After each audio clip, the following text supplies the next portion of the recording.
بسم الله الرحمن الرحيم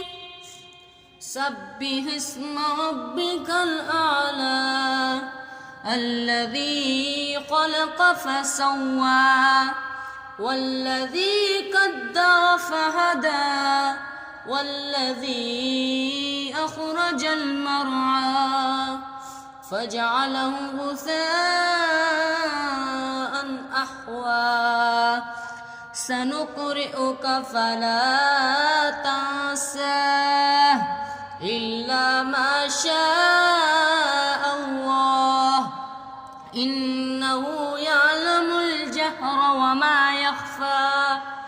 ونيسرك لليسرى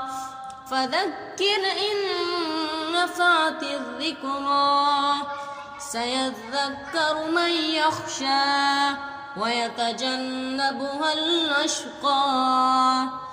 الذي يصلى النار الكبرى ثم لا يموت فيها ولا يحيا قد أفلح من تزكى وذكر اسم ربه فصلى بل تؤثرون الحياة الدنيا والآخرة خير وأبقى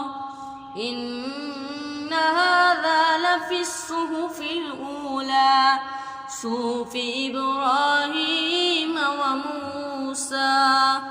صدق الله العظيم.